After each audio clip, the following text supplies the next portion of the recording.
அஸ்ஸலாமு அலைக்கும் வரஹ்மத்துல்லாஹ். கண்ணியத்திற்குரிய பெரியோர்களே, அல்லாஹ்வுடைய கிருபையினால் இன்று 12 ஜுஸ்வுகள் முடிவடைந்திருக்கிறது. நாம் சிறப்பான முறையில் 8வது தராவிக்கு தொழுதாமல் இருக்கிறோம். அல்ஹம்துலில்லாஹ். இன்று ஓதப்பட்ட வசனங்களில் அல்லாஹ் ஒரு இடத்தை சொல்லி காட்டுகிறான். அந்த வசனம் ஆக சிறிய வசனம்தான். ஆனால் நபிகள் பெருமானாருக்கு அதுதான் மிகப்பெரிய ஒரு கவலை ஏற்படுத்திய வசனம். நபிகள் நாயகத்தினுடைய தாடி முடியிலெல்லாம் நரைக்கின்ற அளவுக்கு அதிகமான கவலையை ஏற்படுத்திய மிகப்பெரிய ஒரு வருத்தத்தை உண்டு பண்ணிய ஒரு வசனம் இந்த ஒரு சிறிய வசனம். அது என்னவென்றால் அல்லாஹ் சொல்லி காட்டுகிறான், வஸ்தகிம் கமா உமிர்த்த வா மன் தாப மழக்க என்று அல்லாஹ் கூறுகிறான். நபியே, நீரும் உங்களுடன் பாவம் மீட்சி பெற்ற தௌபா செய்து மீண்ட உங்களோடு இருக்கின்ற தோழர்களும் எதை உத்தரவிடப்பட்டிருக்கிறீர்களோ அதில் நிலைத்து உறுதியாக நில்லுங்கள் என்று அல்லாஹ் கூறுகிறார். நீங்களும் சரி, உங்களுடைய தோழர்களும் சரி, நீங்கள் எந்த விஷயத்தை செய்ய வேண்டும் என்று உத்தரவிடப்பட்டிருக்கிறீர்களோ அதில் நீங்கள் உறுதியாக நில்லுங்கள், வஸ்தகிம், நிலைத்திருங்கள் என்று அல்லாஹ் சொன்னார். இந்த ஆயத்து இருக்கிறதே ஆக சிறிய ஆயத்து தான். ஆனால் இதில் மிகப்பெரிய ஒரு ஆழமான அர்த்தங்கள் உள்ளே அடங்கியிருக்கிறது. கொள்கை பிடிப்பு என்று அல்லாஹ் கூறுகிறார். எடுத்த கொள்கையில் பிடிப்போடு இருங்கள், உறுதியாக நில்லுங்கள் என்று எந்த விதமான சுனாமியை வீசினாலும் புயல் காற்றை வீசினாலும் கூட உறுதியாக நிற்க வேண்டும் கொள்கை பிடிப்பில்லை என்று அல்லாஹு தாலா அதை வலியுறுத்துவதற்காகத்தான் வஸ்தகிம் என்று சொல்லி காட்டுகிறார். நபிகள் பெருமானுக்கு மாத்திரமல்ல, கியாமத் வரைக்கும் வருகின்ற அத்தனை மூமின்களுக்கும் சொல்லப்பட்டிருக்கிற உத்தரவு. நாம் ஏற்றிருக்கின்ற தீன இஸ்லாத்தே உறுதியாக இருக்க வேண்டும், நம்முடைய கொள்கையிலே உறுதியாக பிடிப்போடு இருக்க வேண்டும் என்று அல்லாஹ் தஆலா ஆணை பிறப்பிக்கின்றார். நபிகள் பெருமானுக்கு மாத்திரம் சொல்லவில்லை, மன் தாப மழக்கை நல்லா கூறுகிறார். உங்களோடு தௌபா செய்து உங்களோடு வந்திருக்கின்ற அருமை தோழர்கள் அவர்களும் இஸ்திகாமத்தாக இருக்கட்டும், உறுதியாக இருக்கட்டும் என்று கூறுகிறார்.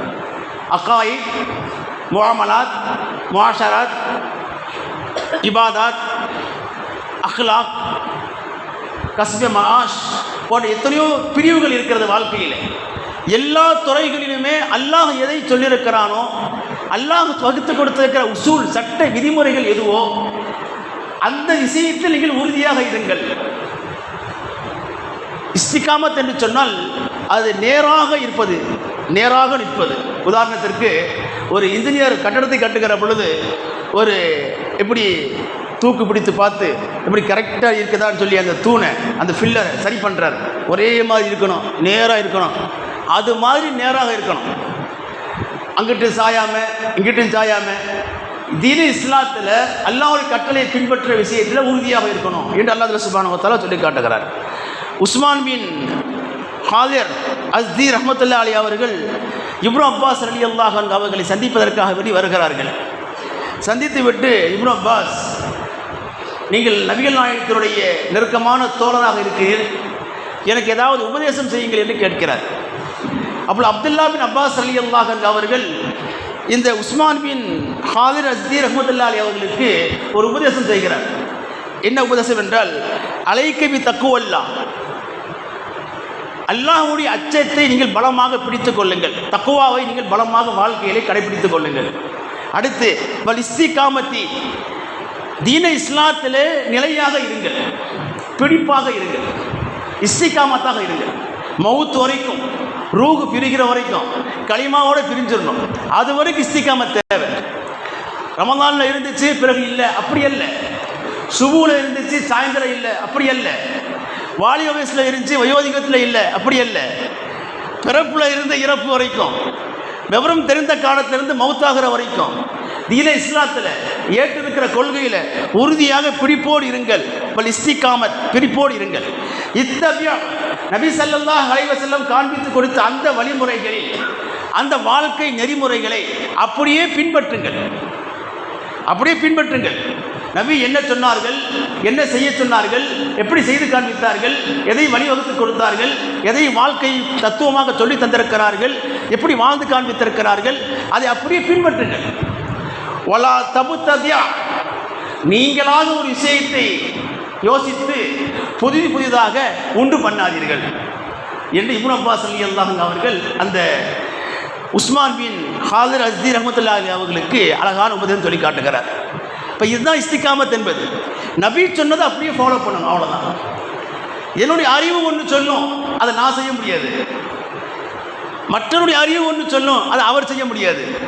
நபி என்ன சொன்னாங்க, அல்லாஹ் என்ன சொன்னான், அதுதான் இஸ்திகாமத். அதில் பிடிப்பாக நிற்கணும், அதில் உறுதியாக இருக்கணும். அதே மாதிரி அப்துல்லா பின் அப்பாஸ் ரலியல்லாஹு அன்ஹு அவர்கள் சொல்லி காட்டுகிறார்கள், குர்ஆன் ஷரீஃபில் இறக்கி அருளப்பட்டிருக்கிற அத்தனை வசனங்களிலே நபிகள் பெருமானாருக்கு ஆக மிகப்பெரிய ஒரு கஷ்டத்தை கொடுத்த வசனம், மிகப்பெரிய கவலை ஏற்படுத்திய வசனம் இந்த வசனம் தான். நம்ம கடைசி வரைக்கும் இஸ்திகாமத்தாக இருக்க முடியுமா? அல்லாஹ் வந்து இஸ்திகாமத்தாக இருங்க, நிலைச்சு நில்லுங்க, உறுதியாக இருங்கன்னு சொல்லி காட்டுகிறானே. அப்படி உறுதி இல்லாமல் போகிறதுக்குண்டான வாழ்க்கை நெறிகள் ஏற்படுமோ, சில தடுமாற்றங்கள் ஏற்படுமோ என்றெல்லாம் நபிகள் பெருமானாருக்கு அல்லாஹ் சொன்ன கட்டளையை வைத்து பார்க்கின்ற பொழுது ஒரு பயம் ஏற்பட்டது. தன்னை பற்றி பயம் அல்ல, தன் உம்மத்தை பற்றிய பயம். என்னுடைய உம்மத்து உறுதியாக நிற்பார்களா, மார்க்கத்தில் நிலைத்திருப்பார்களா? அல்லாஹ் இவ்வளோ உறுதியாக சொல்லி காட்டுகிறானே. என் நபிகள் பெருமானார் அவர்கள் மிக கவலைப்பட்டார்கள். அதனாலேயே தாடி முடி நரைத்து விட்டது. சஹாபாக்கள் கேட்டால், யா ரசூலல்லாஹ், தங்களுடைய தாடியில் நரைமுடி வந்து விட்டது, உங்களுக்கு வயதாகி விட்டது என்று சஹாபாக்கள் கவலை கொண்டார்கள். நபிகள் பெருமானாருக்கு வயசாகிடுச்சு, தாடி நரைச்சிருச்சுன்னு சொன்னால் அர்த்தம் சீக்கிரம் அந்த உலகத்தை விட்டு போயிடுவாங்க, இந்த உலகத்தை விட்டு போயிடுவாங்க, வஃபாத்தாயிருவாங்களே என்ற ஒரு அச்சம், ஒரு கவலை, ஒரு வருத்தம் சஹாபாக்களுக்கு. இதை வச்சு கேட்டாங்க, உங்களுக்கு தாடியில் நரைமுடியெல்லாம் வந்துருச்சு யா ரசூலுல்லாஹ்? ரசூலுல்லாஹ் சொன்னாங்க, ஹூத் என்ற அத்தியாயம் என்னை நரைக்க செய்து விட்டது என்றார். இன்னைக்கு ஓதப்பட்ட அத்தியாயத்தில் ஹூத் என்ற அத்தியாயம் ஓதப்பட்டது. அடுத்து யூசுப் சூரா ஓதப்பட்டது. இப்போ ஹூத் என்ற அத்தியாயம் இருக்கிறது என்னை நரைக்க வைத்து விட்டது. ஏன் ஹூத் என்ற அத்தியாயத்தில் என்ன சொல்லப்பட்டிருக்கிறது? முந்தைய உம்மத்துகளுக்கு ஏற்பட்டிருக்கிற அந்த அதாபுகள், அந்த கஷ்டங்கள், கொடுக்கப்பட்ட வேதனைகளை பற்றி அல்லாஹ் சொல்லி காட்டுகிறார். முந்தைய நபிமார்களை பற்றியும் சொல்லி காட்டுகிறார். அதை பார்த்து நீங்கள் கவலைப்பட்டீர்களா, வருத்தப்பட்டீர்களா என்று கேட்ட பொழுது இல்லை. மாறாக வஸ்தகிம் கமா உமித்த என்ற அந்த ஆயத்து இருக்கிறது, அதுதான் நரைக்க வைத்தது என்றார்கள் ஸல்லல்லாஹு அலைஹி வஸல்லம். இப்போ எந்த அளவுக்கு ஒரு மார்க்க விஷயத்தில் ஒரு உறுதியாக இருக்கணுங்கிற விஷயம் நபி ஸல்லல்லாஹு அலைஹி வஸல்லம் அவர்கள் சஹாபாக்களுக்கு எவ்வளோ கவலைப்பட்டிருக்கிறாங்க. கியாமத் வருகின்ற பொழுது காலையில் மூமினாக இருக்குகின்ற மனிதன் மாலை நேரத்தில் காஃபிராகி போய் விடுவான். ஈமான் நிலைத்து நிற்க முடியாது ஒரு நாளுக்குள்ள. காலையில் மூமினாக இருப்பான், சாயந்தரம் பார்த்து அப்படியே மாறிடுவான். கால சூழ்நிலைகள் இருக்கிறது, அதை மாற்றி விடும். ஈமானில் பிடிப்பு இருக்காது, ஆமாலில் பிடிப்பு இருக்காது. ஒரு விஷயத்தை எடுத்தோம்னா நிரந்தரமாக இருக்கணும். இப்போ நான் சுபுகு தொழுகிறேன்னா சுபுகு டெய்லி தொழுகணும், தஹஜ்ஜுத் தொழுகிறேன்னா டெய்லி தஹஜ்ஜுத் தொழுகணும். கொள்கையில் பிடிப்பு இதுதான். எடுத்திருக்கிற நம்ம அமலில் பிடிப்பு, நம்முடைய ஈமானில் பிடிப்பு, லட்சியத்தில் ஒரு பிடிப்பு அது இருக்கணும். ஸல்லல்லாஹு அலைஹி சொன்னார்கள், அஃதலுல் அமால் இலல்லாஹி அதுவமுகா வயின் கல்ல. அமல்களிலேயே அல்லாஹ்வுக்கு மிக பிடித்தமான அமல், மிகச்சிறந்த அமல் எது என்று சொன்னால் அதை நிரந்தரமாக செய்யணும். ஒரு பிடிப்போடு கரெக்டாக செஞ்சுக்கிட்டே இருக்கணும். வயின் கல்ல, அது குறைவாக இருந்தாலும் பரவாயில்லை. இது செய்கிற அமல் வந்து குறைவாக இருந்தாலும் பரவாயில்லை, 2 ரக்காத் தொழுதாலும் பரவாயில்லை. தஹஜ்ஜுத் டெய்லி தொழுங்க. நீங்கள் தஹஜ்ஜுத் தொழுகலை பரவாயில்லை, ஃபஜ்ர் தொழுக டெய்லி வர்றீங்களா, டெய்லி இமாம் ஜமாத் தொழுங்க. இதுதான் நீங்கள் செய்கின்ற அமல் குறைவாக இருந்தாலும் பரவாயில்லை, அதை நிரந்தரமாக செய்து வாருங்கள். அதுதான் அமலிலேயே அல்லாஹ்வுக்கு மிக சிறந்த அமல் என்று நபிகள் பெருமானார் சொன்னார்கள். இதுதான் இஸ்திகாமத். அதே மாதிரி ரசூலுல்லாஹி ஸல்லல்லாஹு அலைஹி வஸல்லம் அன்னவர்கள் சொன்னார்கள், அவர்களே ஒரு அபு அலி சிர்ரி என்ற ஒரு பெரியார் கனவுல பார்க்குறாங்க.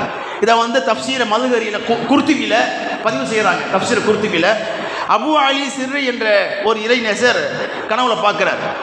நபி ஸல்லல்லாஹு அலைஹி கனவுல பார்த்து கேட்குறார், யா ரசூலல்லாஹ், உங்களுக்கு வந்து ஹூத் என்ற அத்தியாயம் நரைக்க செஞ்சிருச்சுன்னு சொல்லி சஹாபாக்கள் மூலமாக நான் கேள்விப்பட்டேன், அது உண்மையான்னு கேட்டேன். ரசூலுல்லாஹ் சொன்னாங்க, ஆமாம், இந்த ஹூத் என்ற அத்தியாயம் இருக்கிறதே அது இறைக்கேறப்பட்ட பிறகு எனக்கு நரைமுடி வந்துருச்சு கவலையின் காரணமாக. அப்போ திருப்பி ஒரு கேட்குறாரு, எதனால் யா ரசூலல்லாஹ், முந்தைய உம்மத்துகளுக்கு அல்லாஹ் இறக்கிய அதாவை பார்த்து நீங்கள் கவலை கொண்டீர்களா? முந்தைய நபிமார்களுக்கு கொடுக்கப்பட்டிருக்கிற அந்த கடமைகள் விஷயங்களை அவர்கள் செய்த அந்த நிலைப்பாடுகள், அவர்களுக்கு உம்மத்துகள் செய்த மாறு செய்த விஷயங்கள், அதனால் அல்லாஹ்வின் கோபத்திற்கு ஆளானது, அல்லாஹ்வின் தண்டனைக்கு ஆளாக்கப்பட்டது, இவைகளை நினைத்து நீங்கள் கவலை கொண்டீர்களா என்று அவர் கேட்கிறார். நபிகள் பெருமானார் சொன்னார்கள், இல்லை. வஸ்தகிம் கமா உமிர்த்த என்று அல்லாஹ் சுப்ஹானஹு வ தஆலா அதில் சொல்லி காட்டுகிறார். நீங்கள் எந்த விஷயத்தை உத்தரவிடப்பட்டிருக்கிறீர்களோ, ஆணை பிறப்பிக்கப்பட்டிருக்கிறீர்களோ, செய்யும்படி சொல்லப்பட்டிருக்கிறீர்களோ, அந்த விஷயத்தில் உறுதியாக இருங்கள், நிலைத்திருங்கள் என்று அல்லாஹ் தஆலா சொல்லியிருக்கிறான்.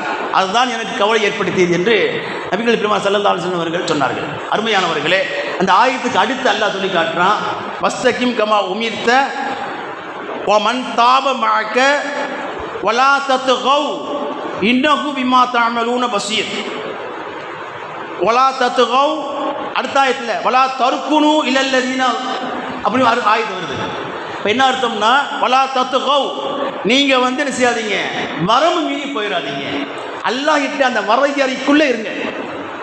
அல்லாஹ் விட்ட அந்த வரையறை, நபிகள் பெருமான் காண்பித்து கொடுத்த அந்த இஸ்லாம் என்ற அந்த வரையறைக்குள்ளே நீங்கள் என்ன செய்யுங்க, இருங்க. அதை மீறி வெளியே என்ன செய்யாதீங்க, போய் விடாதீர்கள். வலா தர்குனு அநியாயக்காரர்கள் பக்கம் நீங்கள் சாய்ந்து விடாதீர்கள். இப்போ அநியாயக்காரர்களுக்கு சாதகமாக சாய்ந்து விடாதீர்கள் என்ற இரண்டு விஷயங்கள். இந்த வரம்பு மீறி போகாமல் இருக்க வேண்டும், அநியாயக்காரர்கள் பக்கம் சாய்ந்து விடாமல் இருக்க வேண்டும். இரண்டும் இல்லைன்னு சொன்னால் அந்த இஸ்திகாமத் கிடைச்சிடும். அல்லாஹ் சொன்ன அந்த வஸ்தகிம் அல்லாஹ் சொன்னானே, உறுதியாக இருங்கள், நிலைத்திருங்கள் என்று அந்த நிலைப்பாடு வந்துடும். அது வரணும்னு சொன்னால் பின்னால் சொல்லப்பட்டிருக்கிற வலா தத்கவ் நீங்கள் வரம்பு மீறி போய் விடாதீர்கள், வரம்பு மீறாதீர்கள். வலா தர்குனு அநியாயக்காரர்கள் பக்கம் நீங்கள் சாய்ந்து விடாதீர்கள் என்று அல்லாஹ் சொல்லியிருக்கிறானே, இதில் நம்ம உறுதியாக இருந்தோம் அப்படின்னு சொன்னால் அந்த இஸ்திகாமத் கிடைத்துவிடும் என்பதாக அல்லாஹ் தூமுறையிலே சொல்லி காட்டுகிறான்.